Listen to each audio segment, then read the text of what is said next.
اب آتے ہیں، وقت بچا نہیں ہے، بچانا چاہ رہا تھا میں اس موضوع کی طرف جو اس وقت پاکستان کو اپنی گرفت میں لیے ہوئے ہے اور کچھ بھی ناگواری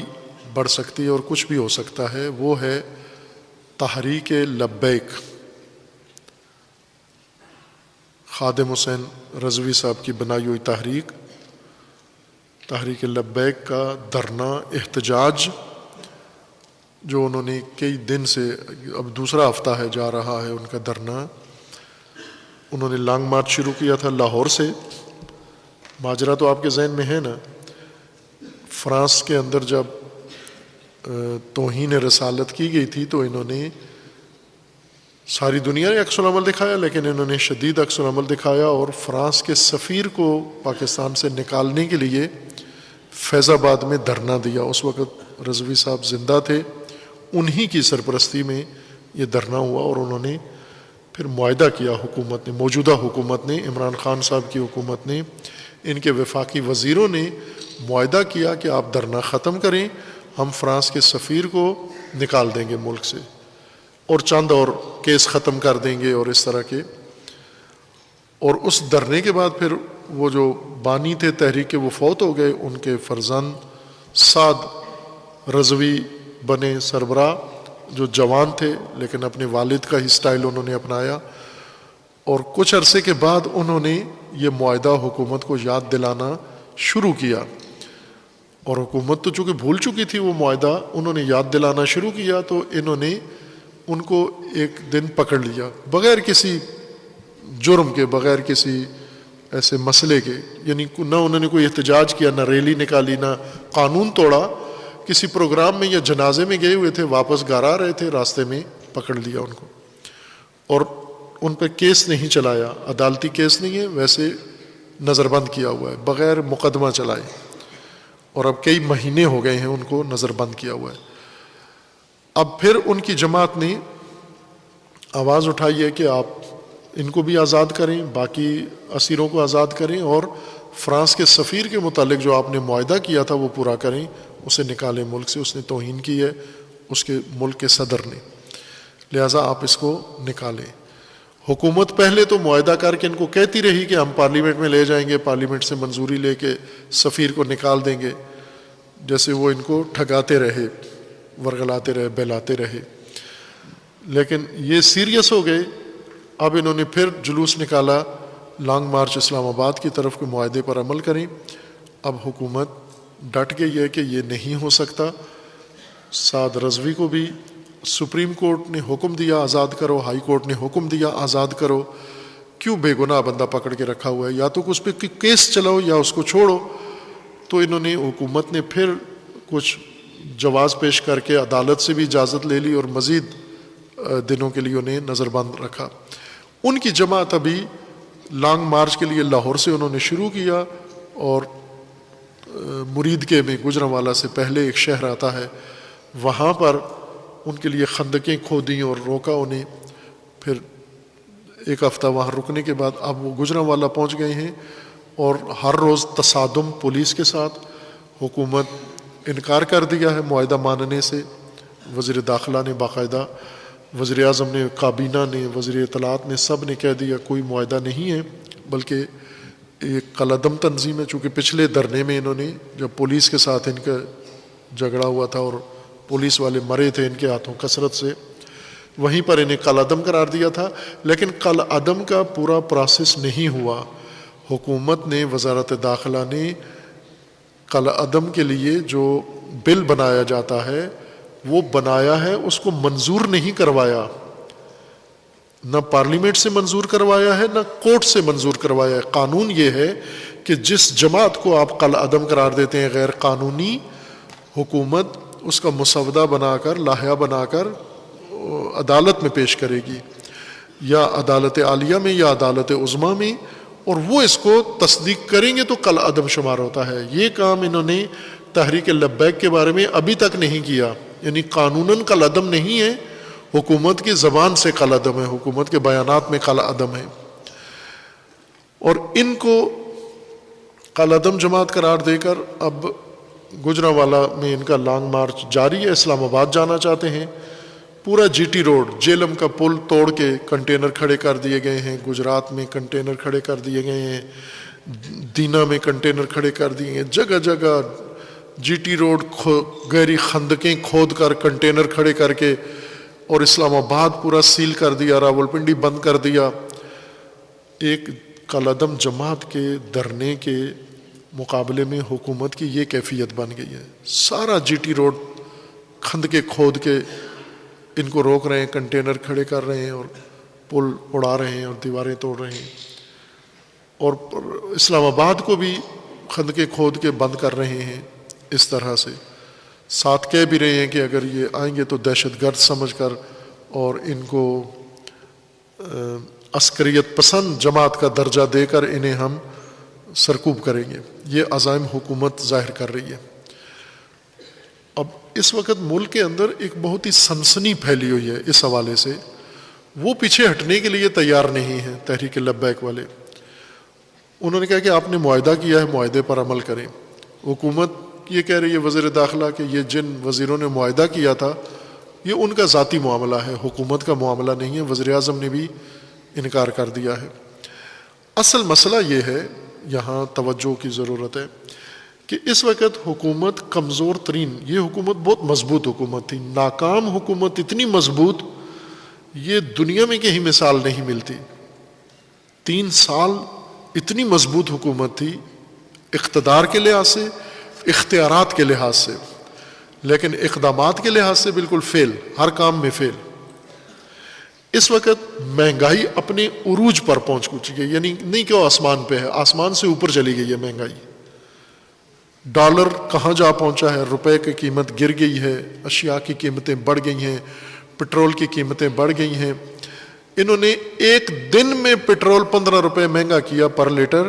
اور آئی ایم ایف نے ان کو کہا ہے کہ یہ تو پچھلے معاہدے میں شرط تھی، جتنا مہنگا کرنا تھا وہ آپ نے کیا ہے،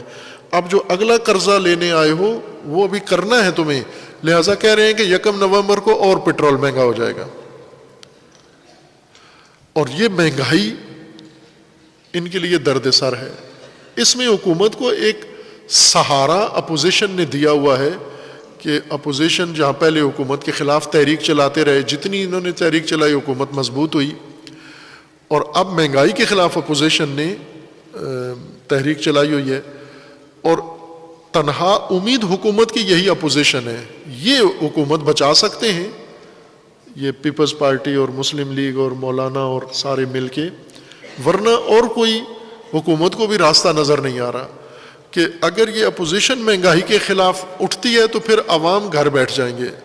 عوام اپوزیشن کے ساتھ نہیں آئیں گے.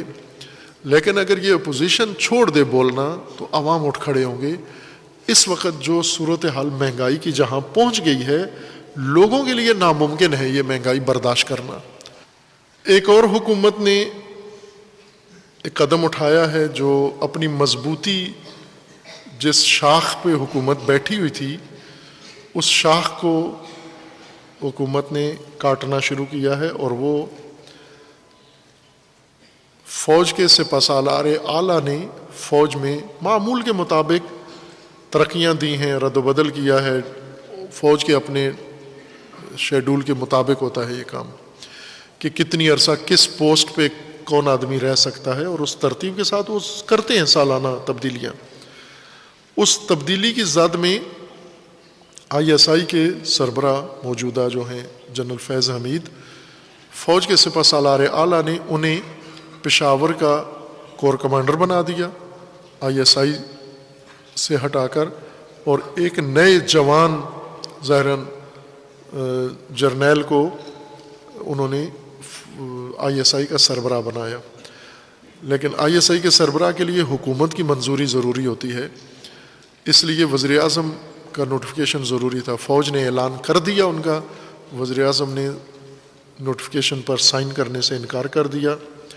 یہاں خود حکومت کے لیے ایک بڑا مسئلہ یہاں بن گیا کہ فوج نے آ کر بات کی ان سے کہ بھئی کیوں آپ نے یہ تبدیلی روکی کیوں ہے. چونکہ جب پچھلے فیض حمید صاحب کو جب سربراہ بنایا گیا تھا تو اسی طرح بنایا گیا تھا جس طرح ابھی ہوا ہے، یعنی فوج کا سربراہ تبدیلی، چونکہ فوج ہے ان کا کنٹرول ہے، سربراہ وہ ہیں، ان کے حکم سے یہ سربراہ بن گئے اور سربراہ کی فائل وزیر اعظم کے دفتر آتی ہے، وہ سائن کر دیتے ہیں، لیکن کبھی بھی وزیر اعظم کے دفتر سے فوج کے سربراہ کے فیصلے کو چیلنج نہیں کیا گیا، روکا نہیں گیا، یہ نہیں ہوا، انہوں نے کر دیا، روک دیا۔ فوج نے کوشش کی سمجھنے کی کہ کیوں روکا آپ نے، وجہ ہوتی ہے نا کہ مثلا نیا سربراہ اہل نہیں ہے، لائق نہیں ہے، یا اس کے اندر یہ مشکل ہے۔ فوج کے اندر ایک بڑا منظم سسٹم ہے، یعنی اعلیٰ ترقی، جب ایک افسر ترقی پاتا ہے تو اس کی پوری سروس کے دوران اس کی ایک فائل ساتھ ساتھ چلتی رہتی ہے اس کے مختلف حوالوں سے۔ یہ فائل کے مطابق یہ سربراہ فوج میں موجودہ رینکس میں سب سے قابل سمجھا گیا، جو موجودہ انجم صاحب ہیں، ندیم انجم لیفٹیننٹ جنرل ہیں، انہیں سربراہ افواج نے سب سے لائق افسر پا کر انہیں اس پوسٹ پر نامزد کیا۔ وزیر اعظم نے انکار کیا کہ میں سائن نہیں کرتا۔ اب سوال یہ تھا کہ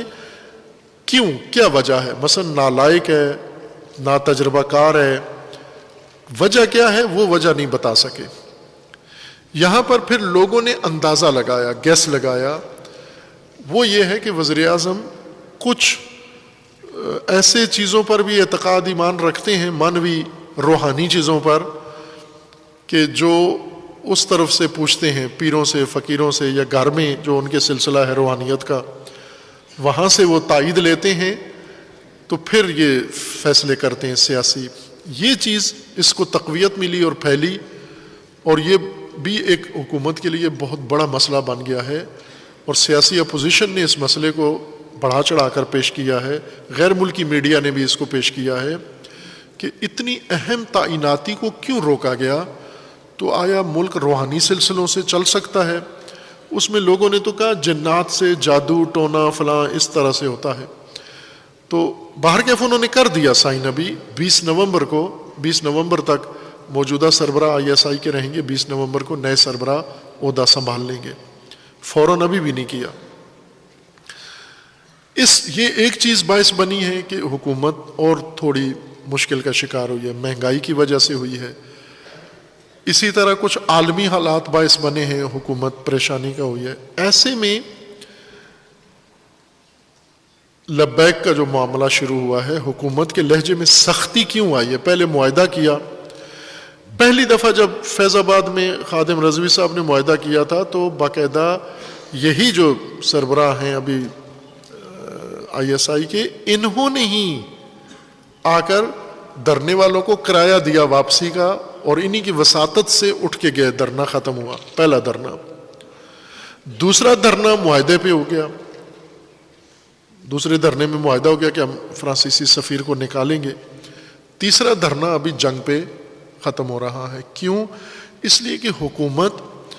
وہی جو روحانی سلسلے ہیں ظاہراً انہی کی وجہ سے کوئی اشارے ایسے ہیں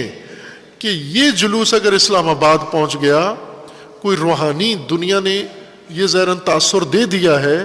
کہ یہ جلوس لبیک والا اگر اسلام آباد پہنچ گیا حکومت ختم ہو جائے گی۔ اب آپ توجہ کریں گے، یہ P T I Pakistan Tehreek Insaf نے پاکستان کی تاریخ کا طولانی ترین دھرنا اسلام آباد کے اندر دیا، کئی مہینوں کا دھرنا، اور اس حکومت نے ان کو برداشت کیا۔ ان کے ساتھ عوامی تحریک والوں نے، منہاج القرآن والی تحریک، انہوں نے دھرنا دیا، کئی مہینوں تک جاری رہا۔ خوب جب آپ نے دھرنا دیا تو آپ اسلام آباد میں جا کر احتجاج کرے اور اس کو کہا جمہوری حق ہے، یہ حق آپ کو دیا گیا، آپ کی حکومت میں کسی کو حق نہیں ہے نہ جلوس نکالنے کا نہ دھرنا دینے کا۔ یہ خود حکومت کے اوپر ایک بڑا سوال اٹھ گیا ہے۔ میڈیا حکومت کے عموماً خلاف ہو گیا ہے، بالعموم میڈیا کے ساتھ جو انہوں نے رویہ اختیار کیا، میڈیا عموماً جو ان کے اچھے قریبی میڈیا والے دوست تھے وہ بھی اب ان کے خلاف ہو گئے ہیں۔ یہ مجموعی عوامل ہیں جس وجہ سے حکومت کے انداز تیور بدل گئے ہیں۔ یعنی انہیں یہ لگتا ہے دھرنا ہوا تو حکومت ختم، اگر حکومت بچانی ہے تو دھرنا ختم کریں،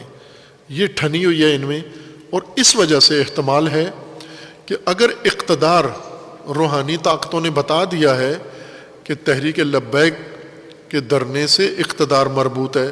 اگر یہ دھرنا اسلام آباد پہنچ گیا تو اقتدار ختم ہو جائے گا، تو پھر تو ہر قیمت پر یہ دھرنا ختم کیا جائے گا طاقت کے ذریعے سے۔ پنجاب پورا رینجرز کے حوالے کر دیا گیا ہے، اور ساتھ ہی وزیر داخلہ نے کہہ دیا کہ ان رینجرز کو گولی چلانے کا اختیار بھی دے دیا گیا ہے۔ یہ تو بہت خطرناک صورتحال ہے۔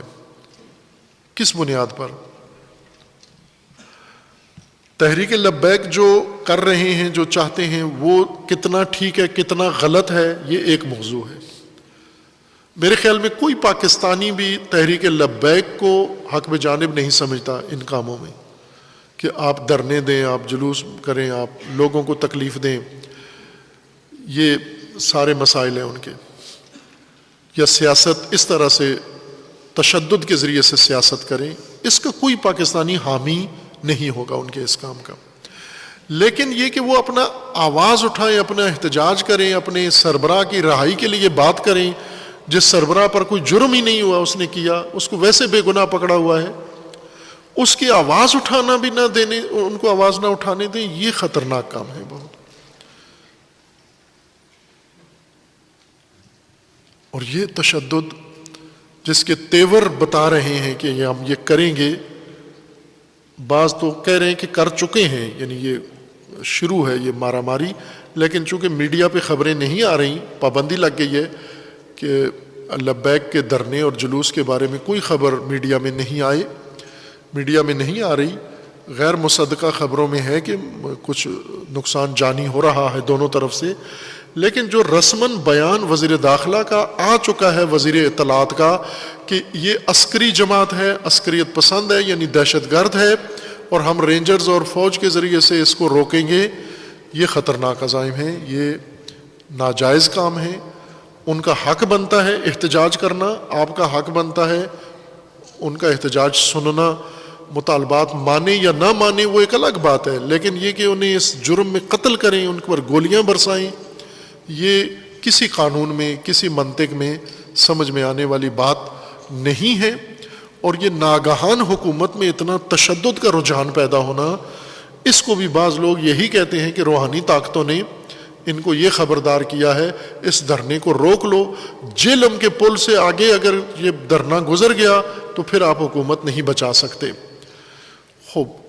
مذہبی سیاست، مذہبی طبقات کو سیاسی ہتھیار بنانا، یہ اس کا نتیجہ ہے۔ مذہبی دنیا جذباتی دنیا ہے، پاکستان کے اندر مذہبی دنیا پوری دنیا سے الگ تھلگ ہے۔ میں پہلے بھی یہ مثال بھی دی تھی کہ شیخ الرئیس ابن سینا، ان کے بارے میں کہا جاتا ہے کہ وہ گائے سے ڈرتے تھے، بہت گائے سے ڈرتے تھے، اور باقی لوگ جانوروں سے ڈرتے ہیں، کوئی بھیڑیے سے ڈرتا ہے، کوئی ریچھ سے ڈرتا ہے، کوئی شیر سے ڈرتا ہے، ابن سینا گائے سے ڈرتے تھے۔ تو انہیں کسی نے سمجھایا کہ آپ تو دانا ہیں، حکیم ہیں، فیلسوف ہیں، گائے تو درندہ نہیں ہے، نہ کاٹتی ہے نہ پھاڑتی ہے، کچھ بھی نہیں کرتی، آپ گائے سے کیوں ڈرتے ہیں؟ تو یہ فرماتے تھے اس لیے ڈرتا ہوں کہ اس کے سینگ ہیں، عقل نہیں ہے اس کے اندر، اور جس کے پاس سینگ ہو عقل نہ ہو وہ خطرناک کسی وقت بھی ہو سکتی ہے۔ مذہبی طبقہ پاکستان میں اس کے سینگ ہیں، سینگ کیا ہیں؟ جذبات، ہر فرقہ جذباتی ہے۔ دیوبندی جذبات کے عروج پہ پہنچے ہوئے ہیں، بریلوی ابھی جذبات میں آ گئے ہیں، شیعہ پہلے سے جذباتی ہیں، اہل حدیث جذباتی ہیں۔ پاکستان ہے ہی جذبات کی بنیاد پر ہے، جذبات کے کھیت میں یہ سب کچھ اگا ہوا ہے، اور جذباتی دنیا کو آپ سیاسی مقاصد کے لیے ان کے جذبات کو استعمال کرو گے، ایک دن یہ جذبات تمہارے گلے پڑیں گے۔ جب آپ کو ضرورت ہو مخالفین کے خلاف آپ ان کو استعمال کر لو، تو یہ پھر بیٹھتے تو نہیں ہیں۔ جذباتی طبقے کو ایک دفعہ موقع دے دو، مثلا کوئی مذہبی طبقہ اگر ایک دفعہ سڑک پہ نکلتا ہے اور اس کی بات مان لی جاتی ہے تو وہ ہتھیار سارے مذہبی گروپوں کو مل جاتا ہے کہ اس حکومت سے بات منوانے کا یہی طریقہ ہے۔ ایک دفعہ اگر آپ نے یہ مثال قائم کر دی، پھر سارے جذباتی اسی طرح سے آپ سے مطالبات منوائیں گے، اور یہ غلطیاں آپ پہلے کر چکے ہیں۔ مذہبی دنیا کو سیاست میں، اس رائج سیاست میں، مذہبی سیاست، مذہبی طبقات مذہبی سیاست نہیں کرتے، یہی رائج سیاست، انتخابی سیاست اور شیطانی سیاست ہی مذہبی لوگ بھی کر رہے ہیں اور کرنا چاہتے ہیں۔ اس شیطانی سیاست میں مذہب کا استعمال، شیطانی سیاست میں مذہبی دنیا کا استعمال، جذباتی دنیا کا، یہ ملک اور ریاست و مملکت کے لیے سب سے بڑی تباہی ہے۔ آپ نہیں بچا سکتے۔ یہ اگر حکومت نے یہ حماقت کی، یہ غلطی کی، اس دھرنے کو اسلحے سے اگر نعوذ باللہ قتل عام کیا، مارا پاکستانیوں کو، اس دھرنے کے شرکاء کو، تمام مذہبی جذباتی طبقہ میدان میں آ جائے گا، پھر یہ دیوبندی اور بریلوی والی تفریق ختم ہو جائے گی، پھر سب آپ کے جان کے پیچھے پڑ جائیں گے، اور اس وقت نقصان حکومت کا نہیں ریاست کا ہوگا۔ بھلے ریاست دیکھ لے کہ اس وقت ریاست بچانی ہے یا حکومت بچانی ہے۔ اگر یہ حکومت ہی نہیں، اگر آپ کو لگ رہی کہ اس سے نہیں سنبھلتے، تو حکومت بدل دو، بجائے عوام کو قتل عام کرنے کے حکومت تبدیل کر دو تو بہتر ہے۔ خود فوج آ جائے، فوج حکومت لے لے، آ کے کنٹرول کر لے، حالات کو سلجھا دے۔ حکومت سے اگر نہیں ہوتا، لیکن یہ جو تیور بن رہے ہیں کہ گولیاں برسائیں گے، رینجرز آ جائیں گے، حملے کر دیں گے، لاشیں گرا دیں گے، زندہ واپس نہیں لوٹیں گے، یہ ناقابل قبول ہے کسی کے لیے بھی، کسی بھی شہری کے لیے، پاکستانی کے لیے، خیر مسلم بھی ہوتا اس کے لیے بھی یہ ناقابل قبول ہے، یہ انداز جو اپنایا جا رہا ہے۔ بہرکیف اس معاملے میں فوراً مقتدر اداروں کو بیچ میں آ کر جلدی کوئی فیصلہ کرنا چاہیے۔ جو اقتدار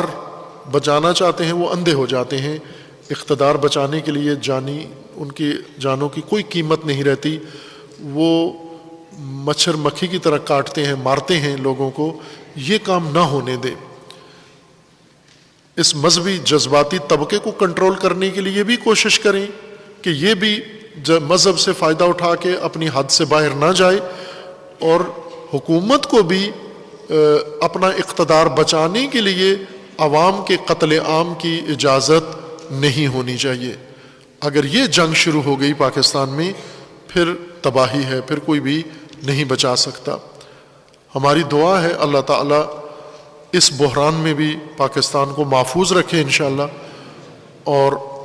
دونوں طرف حکومت یا دھرنا دینے والے، ان کے اندر اللہ تعالیٰ جلدی ہی کوئی رائے حل کی سبیل پیدا کرے انشاءاللہ، اور جو باقی افراد ہیں مختلف مذہبی اور غیر مذہبی سیاسی، وہ بیچ میں پڑیں، وساطت کریں، اور اس بحران کا کوئی مناسب راہ حل نکالیں۔ اور یہ جو کچھ